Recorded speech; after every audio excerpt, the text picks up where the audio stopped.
the Caffeine Coping Podcast, where real conversation fuels your mind, helps you navigate student life with more clarity, courage, and coffee. Today, we have a really interesting episode.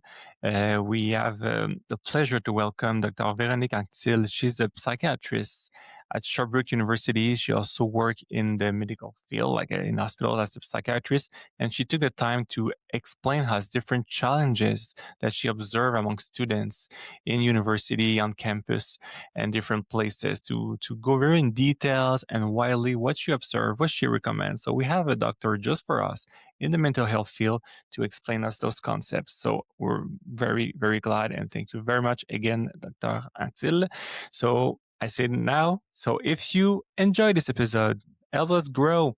It like, subscribe, leave a comment, rating on Spotify, Apple Podcasts, or YouTube. It takes 2 seconds, but it makes a real huge difference in helping other students discover these conversations, which is the main goal. So thank you very much. And let's dive in. Today we had a great discussion with Dr. Véronique Anctil.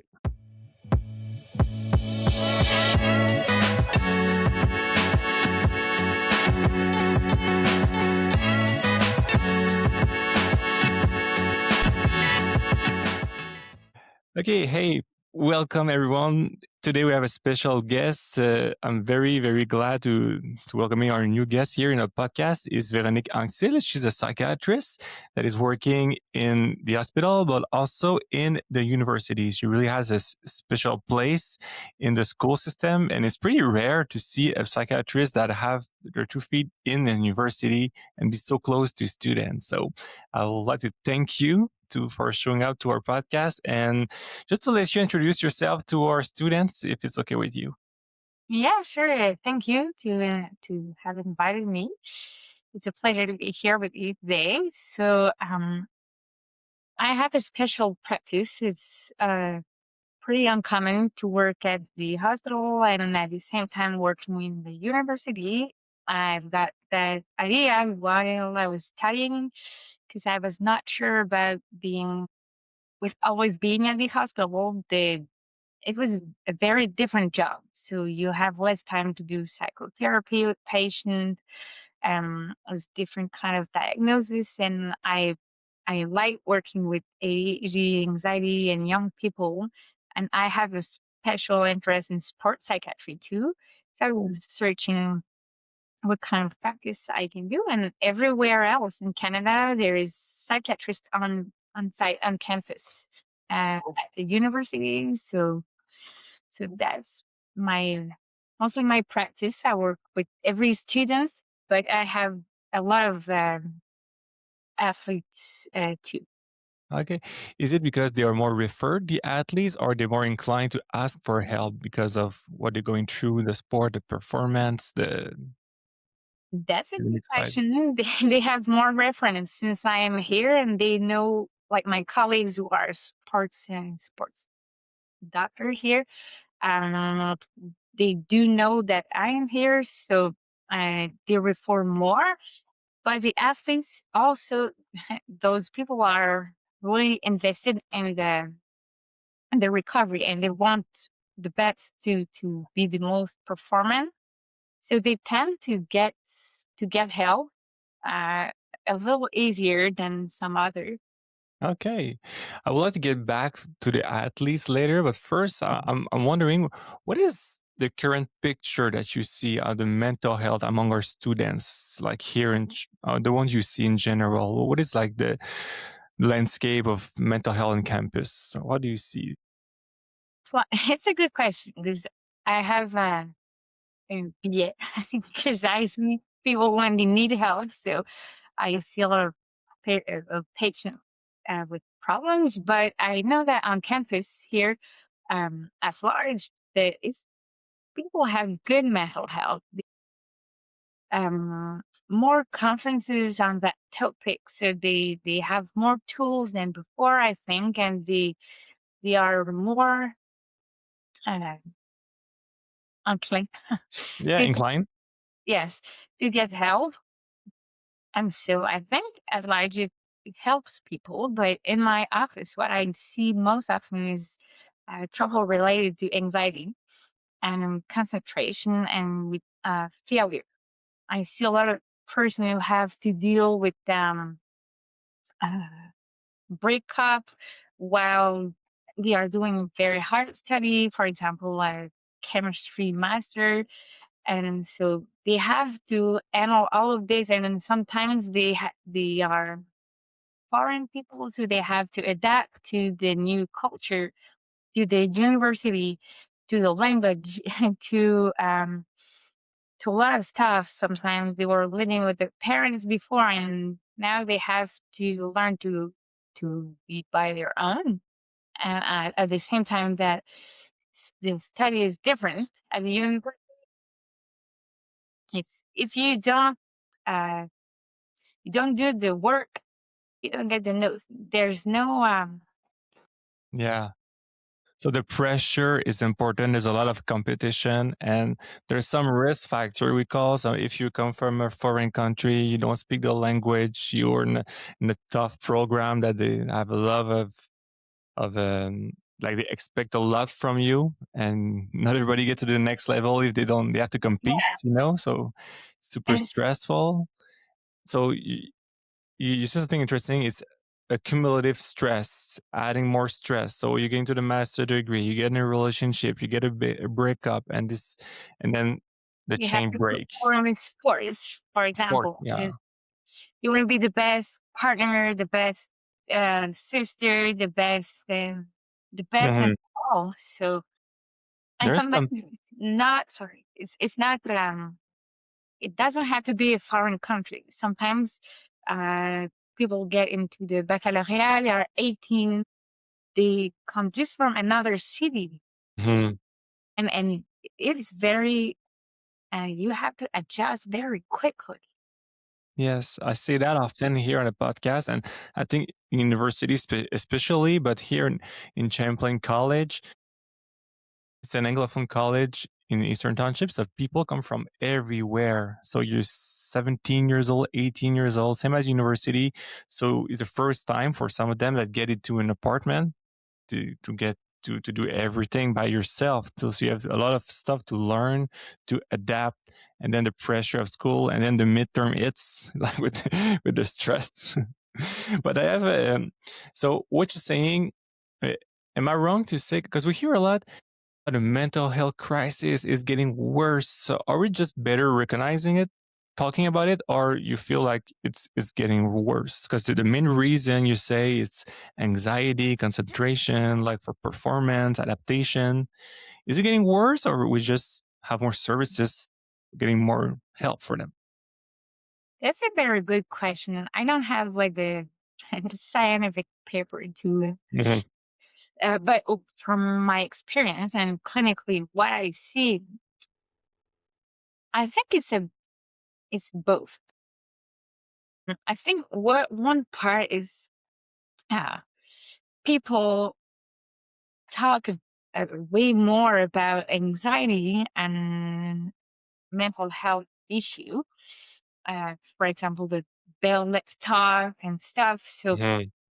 is- and at the just at the university, I know that the professor didn't talk about that topic not often, and there are more help right now. So maybe we tend to diagnose more. But I think that with time, the definition of anxiety has changed too. Um, and so sometimes, it's normal to feel stress.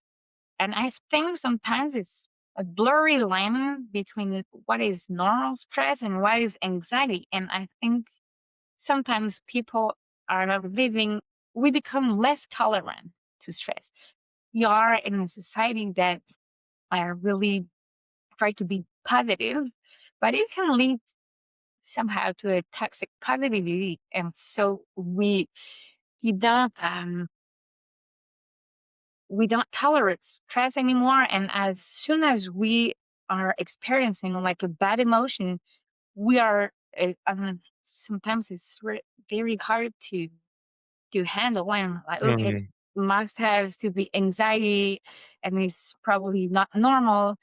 And so I think there's this part, but the other part is probably there is more anxiety because we also live in a society that you have to be positive, you have to be happy, you have to be, as I was Mhm. saying earlier, you have to be perfect. And it's like there's no limit anymore, um, as gonna at school. And if you work while you're at school, there's no more limit with the cell phone and all the apps and the AI.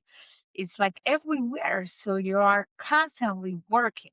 Mhm. And, when I'm not that old, but when I was young, it's like when you have done your homework, it's done.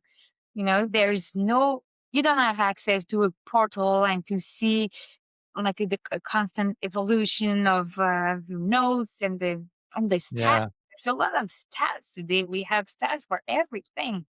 I mean, we feel always, we always feel evaluated, and that is a lot of pressure to handle.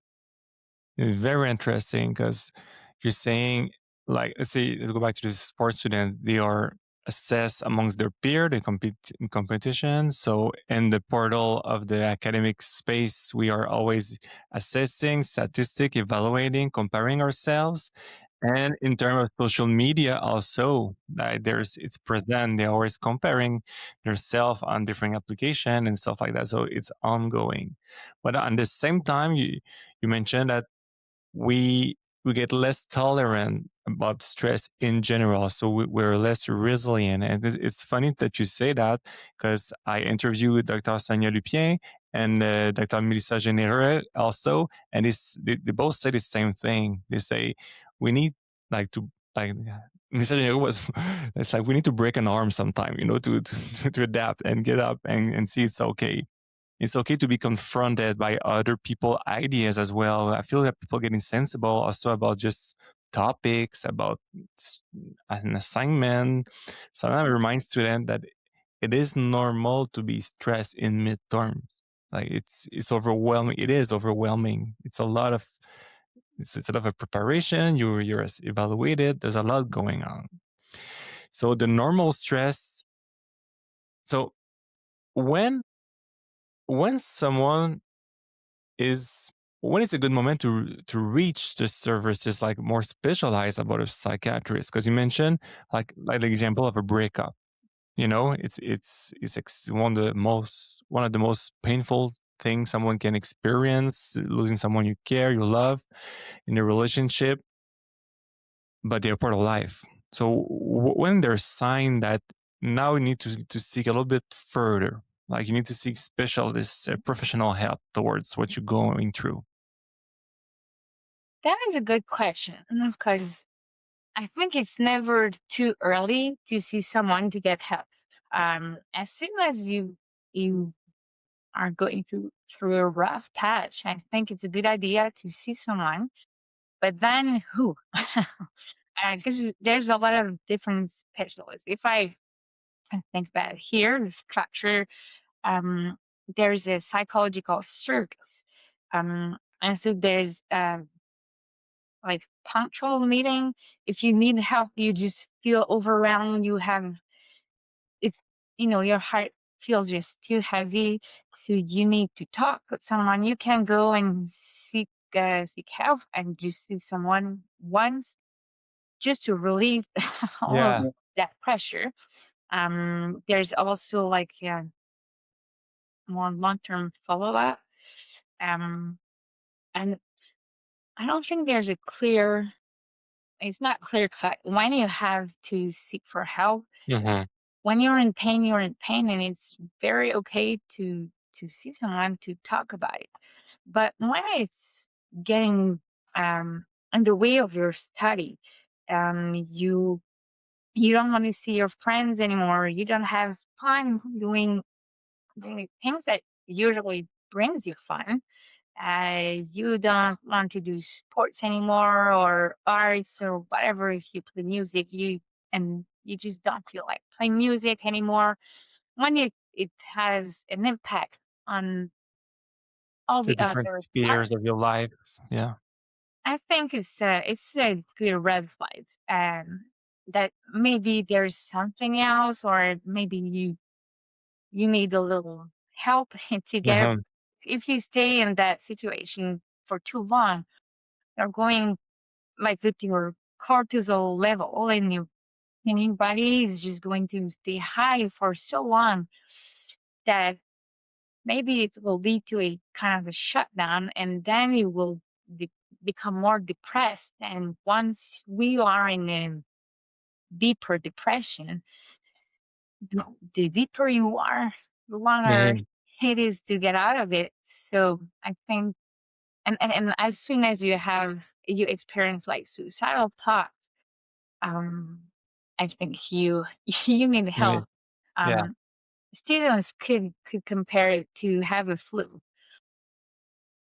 Sometimes it's just a cold, you just cough a bit, you sneeze a bit, and you okay, I'm just going to see like a couple of days to see if it passes.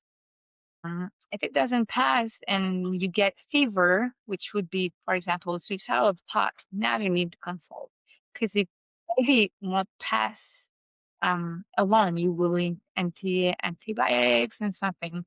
Uh, if it's if it's a flu, not a flu, but it's a pneumonia, for example, you need antibiotics. It won't pass Mhm. alone. So you Yeah. need tools. And but the good thing is that everything passes. Just like a flu, it's like a brain flu, but everything passes with the good tools, but you have to get them. There are solutions when you get support. So what you say an interesting sentence. You say when you're in pain, and you need to seek for help. But like, I just realized, like, we didn't define what is a psychiatrist, because as a psychoeducator, sometimes some client told me, "You're my psychiatrist." No, I'm not. And I'm not a psychotherapist either. So, okay, what is the difference? Let's say between a psychologue, a psychotherapist, and a psychiatrist, for people to understand. Yeah, but it's a very common question. I don't have the best answer yet, but first of all, the formation is very The different. training. Yeah, yeah, training is very different between psychologists and psychiatrists.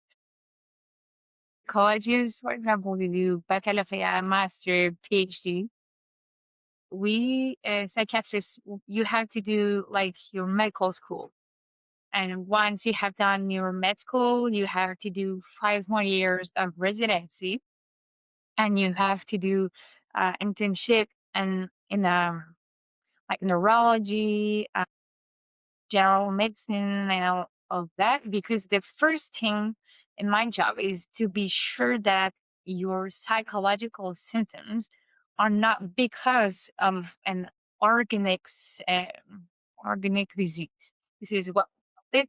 For example, if you have epilepsy, sometimes it can mimic like panic attacks.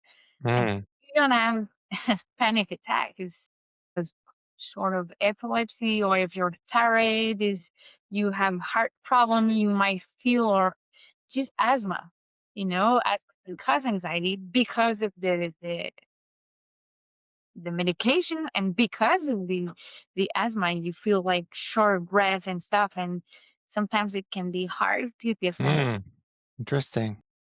So this is the first part. I have to be sure that there's no underlying cause to what you feel. Then I have to diagnose in order to get the appropriate treatment. We in psychiatry, we are the ones who prescribe when needed. Because sometimes the best tool is not medication. Sometimes people do expect so much from medication, but it doesn't do all the work. Hmm. Sometimes it's my job to say, this is not the way to deal with what you are currently uh, living. For example, if you are living a breakup and stuff, and you're like, I would like to have ADHD pills because I have no more concentration, I'm not able to focus. It's my job to say, no, it's not ADHD. You're not able to concentrate what you live. So this is not what will help you. Maybe antidepressant, if depending on of the case, but This is the main difference. And psychologists, they are the one who see deeper, like they can see the patterns and what makes you return in your pattern and stuff. Yeah, relationship issues, where it come from, strategies, different approach to find new ways to approach the difficulties. So it's a combination of the different approach, like you mentioned meditation, you mentioned like having a follow up, and sometimes the medication is super important as well. And there's always like stigma. It's a medication that goes, comes, and goes. Is there what would you wish students really understand better about medication in mental health treatment? So there's, 'cause sometimes it's conspirationist, sometimes it's like it's just, and sometimes it happens that some doctor overprescribe, like in certain fields, certain places. We saw stories about this, but in certain cases, medication is a really good tools that to help someone. Can you explain to people or what you wish students better understand? Yeah. Uh, I wish students could understand or could feel it's the exact same thing as glasses. Mm, It's like the way I can live without my glasses, but the world would be a bit blurry. So why live that way while I can have some glasses and see very clearly? It's always possible to live both ways, but why would be like, um, I don't know, like the dentist? Would you go at the dentist and they repair a cavity without anesthesia? You can. It's up to you. But now we have this science to help you not manage the pain, actually. So this is the exact same thing. It's just because we don't see it and yeah. we stigmatize it, but it's the exact same thing. It's just a way to manage your brain, and it's not permanent. It's not because you take antidepressant that it means that you will be depressive for the rest of your life and have pills. And it's like, it's not that. It's just a tool to help you, like the anesthesia at the dentist. I recently heard a psychiatrist on a podcast say something very interesting. He said, because he was comparing psychiatry with different fields of specialties, and say like a surgeon will use a scalpel to cut you open to see what's going on in you, among different tools. But a psychiatrist, you will use your words to see what's in you, to understand what's going on. And I find it very interesting, like that relationship between you need to take the time to discuss the situation. How do you see that sentence, like the connection you need to do with a professional, like with a student, to really see what's going on? Because you seem to have a very large picture when you discuss stuff. Because you tell me when I have students in my office, I can see, okay, where they come. They come from another country. I have that in my evaluation. Are they adjust here in their new life?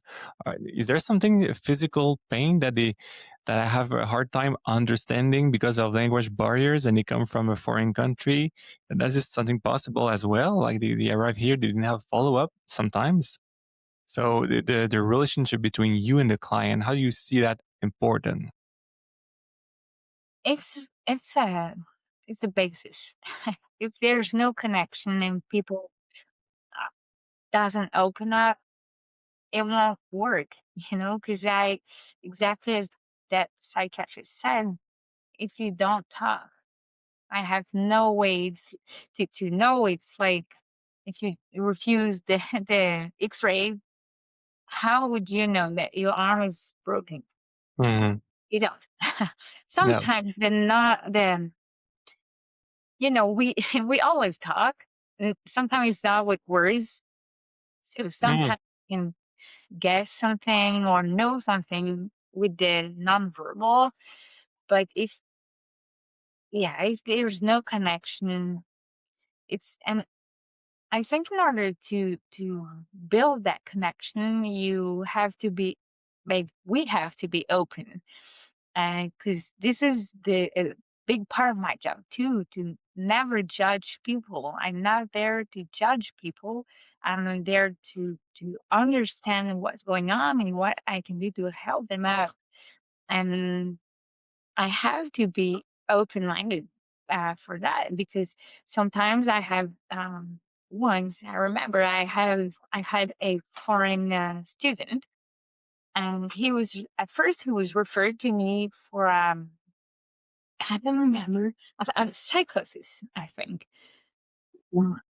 because in his country and here, like he just gave to my colleague that note of that doctor in that country and stuff, and so they were okay. I think he's psychotic, and the more I was talking with the patient, it's just a different culture, and he was Mhm. having epilepsy. But the way Mm. he's describing the epilepsy and stuff, his family thought he was possessed by devil and stuff, because they were having no explanation. So they got on from what they know, and so they were like, okay, so you are possessed by some form of diabolic things. Yeah. With my colleague, he wrote that note of that doctor over there, and he listened to the patient, and the patient was convinced about that. He was like, okay, so I'm possessed by the devil. Mhm. So he said, okay, I'll make you see Dr. Anctil. But it was not that. It was just like a cultural difference. Yeah. And so Super. without that connection, I would have never known that. And we would have treated him like a psychotic patient. Yeah. And it would be totally different outcomes and not really useful for the clients. Taking the time and to be aware of those cultural lenses possibly. You make it remind me of a story of someone, a woman that I follow up. She has panic attacks. She was from a foreign country. The, she was isolated, so she relies, in her family, but in her family, panic attack doesn't exist. There was something like just there's something wrong with you. You're doing it on purpose. It was not that thing where she comes from. So she seek for help and understand what is it is something that exists. But so our support network was amongst with like professionals to understand that. So the education and also not to be culturally biased, to be open to discussion. I think it's super important what you're saying. So you have a lot of students from different places. You mentioned sport athletes.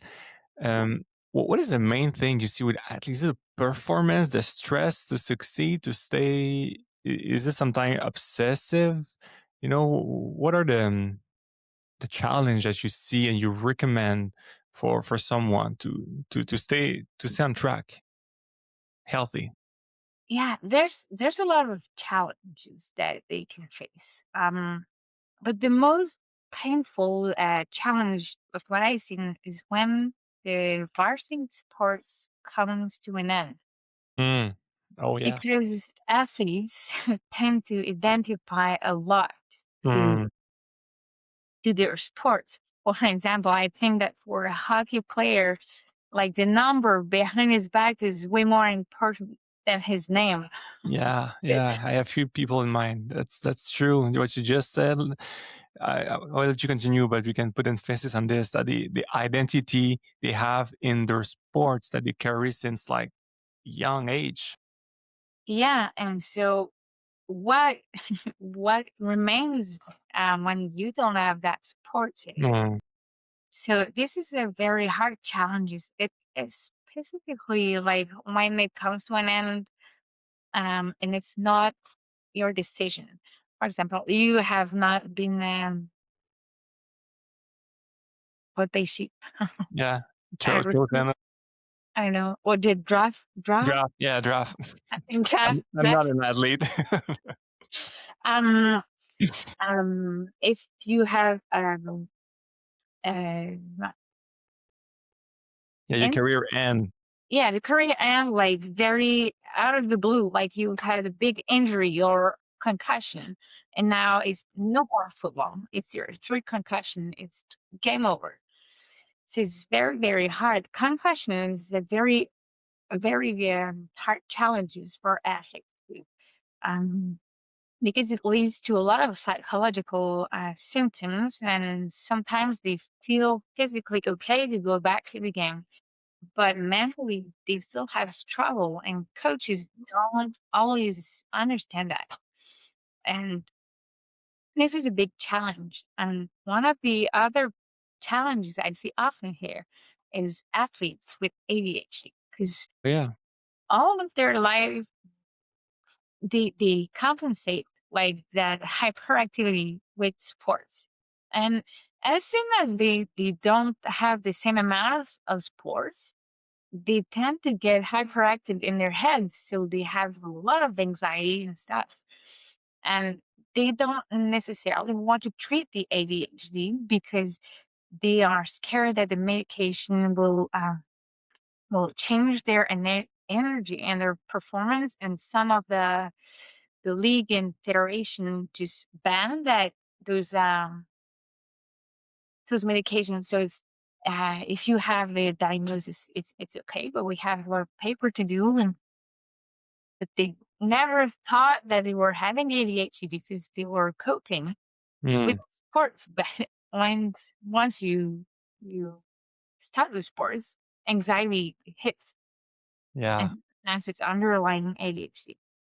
That's very interesting. I never thought of it. And I have that example you say. I remember a client I followed that was that story you just mentioned, that he was involved in hockey his whole life and high level hockey, going in arena, people screaming, the crowd being there, and then injury, didn't get draft, stop, and then substance use replace the hockey, something to cope, differently. So do you see that a lot? That like that coping with strategies that are not helpful? Like how, like if you can rephrase it, how does, like, because I've been a student, like you don't sleep a lot sometimes, like you because sometimes you want to party, sometimes you just don't sleep because you're working like on assignments. You can be something isolated, and among students, we can see substance use, academic overload, different things. How do you see those things being a vulnerability or interact with mental health with our students? That These are large that's questions, but how yeah, do you? I'll leave you with that question. that's a very good question. Because you were talking about like that Substance use to cope.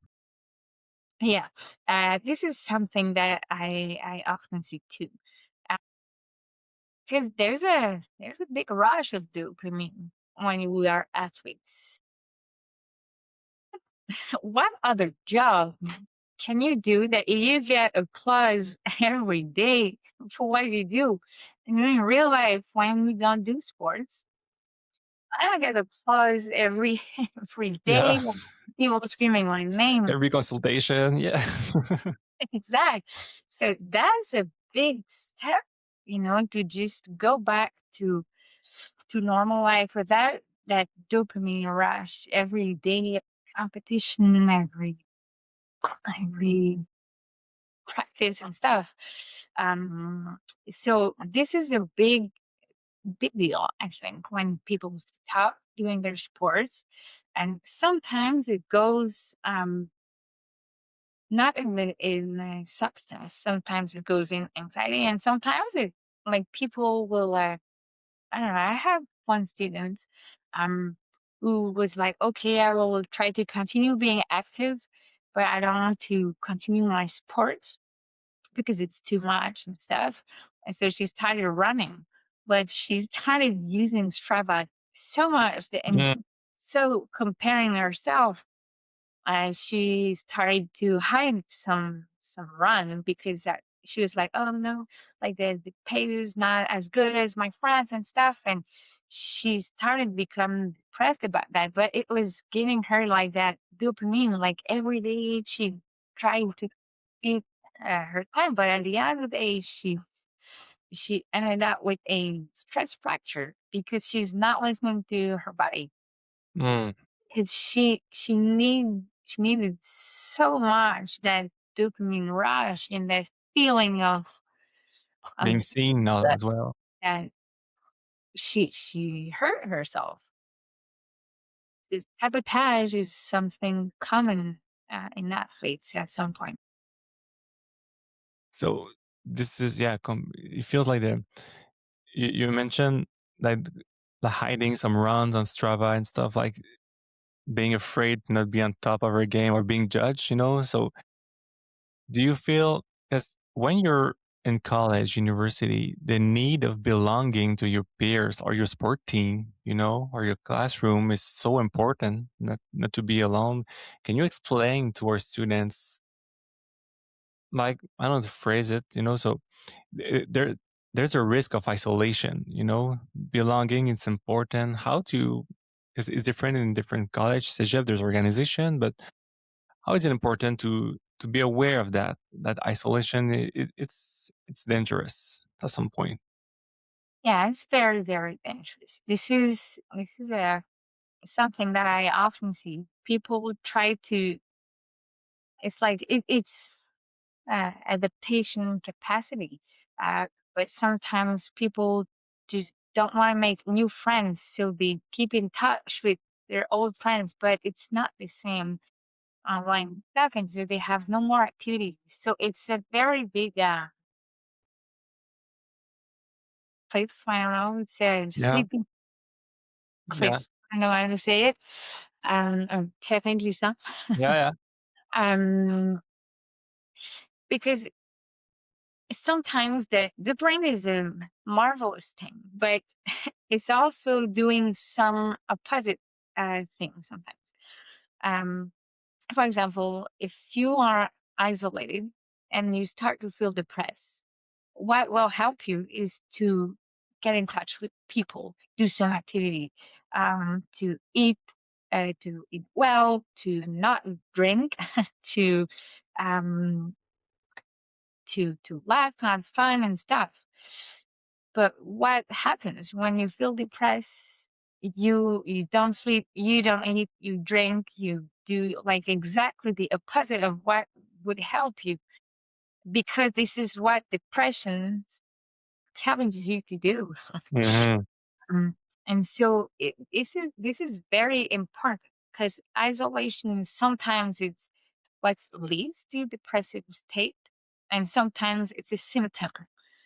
Sometimes people have friends and they belong to a group, and then they start decline invitation to go to party, to do whatever.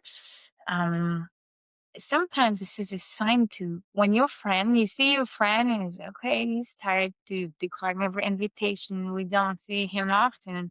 He's always tired. This is a red flag for you to recognize too if your friend is feeling bad. And this is why it's also important to belong to a group, because sometimes when you're in it, you don't even realize how far you have become depressed or anxious or in a bad situation. But the group is here to support you and to say, hey, what's going yeah. on? They can Not raise the red flags for you. Yeah, it's important also for that, I think. I'll encourage students as well, like, if they feel isolated and have a hard time integrating, to reach out to their teacher as well. If they get close to their teacher, to people around, so they can have recommendation to where to go. I guess if you're from another town, you don't know what's around, you can have a little step. But it's extremely important to say again what you just mentioned. In depression, we tend to isolate, but there's a concept when we treat depression, which is behavioral activation. Like, you need to go out, and your body says, no, I don't want, I just want to sleep all the time. I don't feel like eating. But it's like, it's what is the little step you can do today? It's just a walk around the block, just a text message, just a call. What is the little step you can do to stay activated? Exactly. It's super interesting talking to you. I'm wondering, um, like recently we see a lot of trends about health, nutrition, stuff like that. Do you see an increase of eating disorders among women and men and around school? Do you see that, or is it just does not really have an impact? That is also a good question because I have also a BA since I see a lot Nice. of athletes. Oh yeah, Um, because come every aesthetic sports, like swimming, cross country, beach volleyball, and stuff. Um, so it's hard to say if it has, but if it has done a difference. But one thing that I'm sure is that those trends can be also very like a danger. I've had recently a student who was struggling with eating disorder, and she's like, I hate the January. I hate it because of all the new resolution. I like the algorithm of that social media. She was always seeing like the stuff about the regime and stuff and yeah. Weight Watchers as I Diet, as workout, do more the fasting. main company, but um, and so she was feeling so uh, distressed by that because of and the social media algorithm are a very big danger.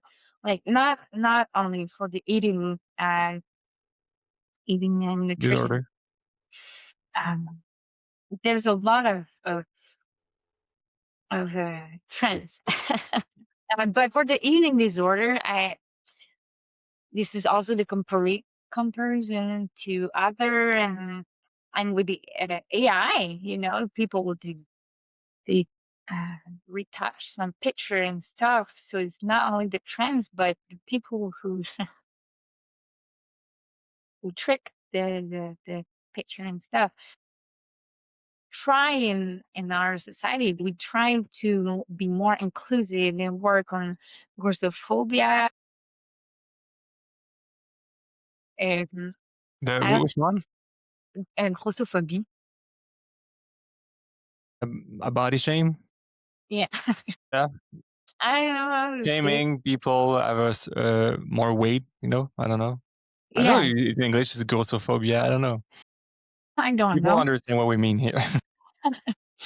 Um, and so, but in reality, we are better now than we were, but we are better to accept it for the other. It's like, it's okay if she's overweight. It's okay. It's not a problem. But as soon as it's ourselves, it gets a struggle for a lot of people. And for the students, one thing that I noticed is that if they have a fragility to eating disorder, there's a big danger when they are living with their parents and now they live by themselves. And so there's nobody to make food and to see what they eat. And so Yeah, these very big challenges that I've seen with my students that if there's nobody to see that I'm not eating, then I will not eat. that's Um, very interesting. So the again isolation and because in eating disorders, there's a lot of patterns involved. It's mash. But there's different challenges. I'm wondering, well, is there's a because you say that the challenge you see the most in the students is really around ADHD, anxiety, and how can you explain a little bit in details how does it work in the brain or the mechanism of one of them or something to better explain? Because I think there's a lot of misconception of what ADHD is, for example, for someone. I don't know if you're comfortable to or anxiety, which one you prefer to explain? Like how does it increase? What is it? How does it appear? To raise awareness towards our students. I'll take ADHD. I think Sonia Lupin's the best to explain the anxiety brain thing. Um, but in ADHD, I'll try to simplify things. Yeah, yeah, exactly. But it's it's um it's not something that you develop. It's neurodivergence that you born with. And that specifically for ADHD, the way it works, it's in the frontal lobe of your brain. So the part behind your forehead. Um, and it's like a inverted U shape with the dopamine. So with an inverted U shape, it means that usually you try to be in the middle with the dopamine because the frontal lobe is where are the executive function. So the concentration, the ability to regulate your emotion, that regulate the impulsivity, that it's like a brake in the gas pedal. Um, and so ADHD, this is why in ADHD you have a constellation of symptoms. It's not only about the concentration.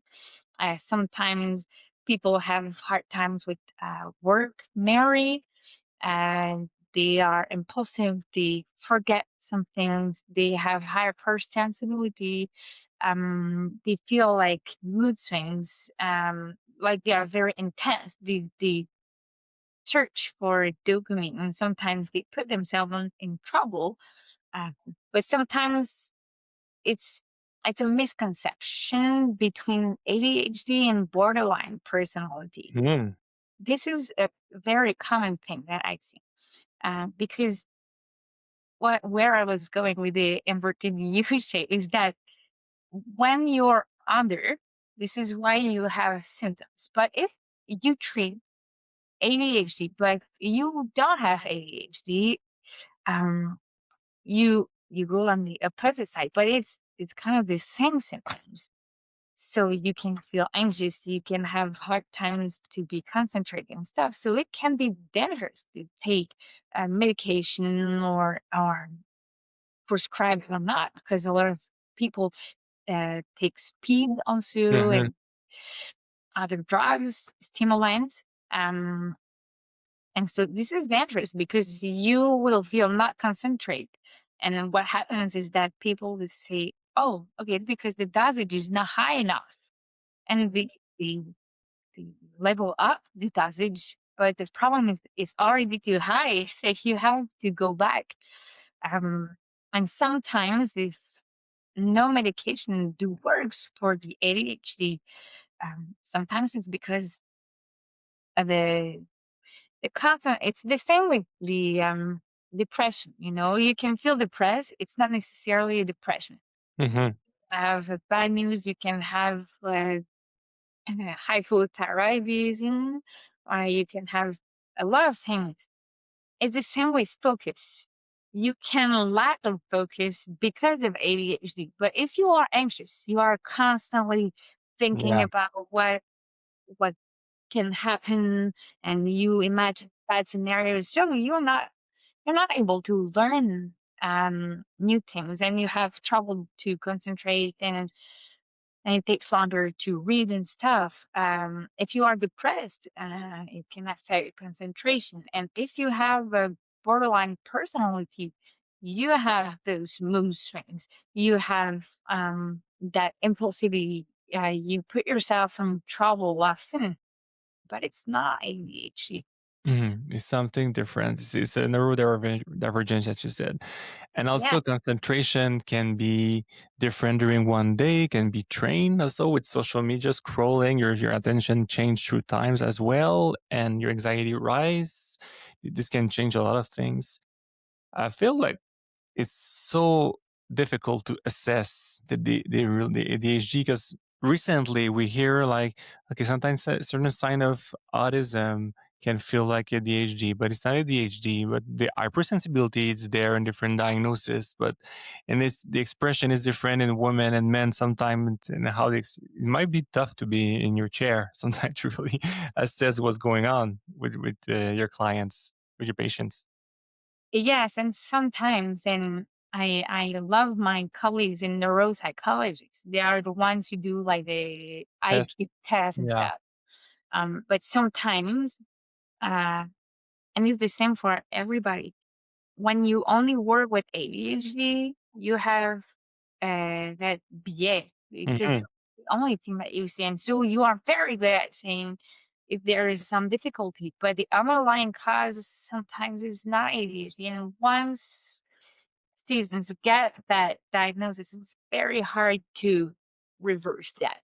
And sometimes it's the wrong diagnosis, and it's not because they did a bad job or something. Sometimes the evaluation is just not considering like um, uh, some other aspects that it's a teamwork. Yeah, it's a So teamwork. so and sometimes people don't they're not always honest. Sometimes they take drugs and they want to clear, so they don't say that to the neuropsychologist. So Hmm. that can change the result Yes, yes. a lot. I And I had clients that did that. That they lie their way in, and they start taking prescription that wasn't belonging to them, and then they stop it, and then they change for amphetamines just to get like and can be a dangerous path. yeah, and when there's a neurodivergence, like I'm not the one who answers that, for the autism and stuff, because it takes a very specific test. Um, but and there is this new that it's not a diagnosis in that it's not a pathological thing, but the HP or douance is Yeah, a common thing recently with ADHD and stuff, and so people get confused. And the way I see it, and I try to explain to my students, is to know the the part of our job is not to pinpoint exactly. So sometimes it's that, like the same way um emergency doctor work. Sometimes we don't know exactly what you have, but we know what you don't have. hmm, This is what's important. And so it's the same, the brain and psychiatry, like the diagnosis can change over time. But what matters the most is no matter if you have ADHD or not, if you have autism or not, is in what way does it affect your life? In what way it causes you distress, and what we can do.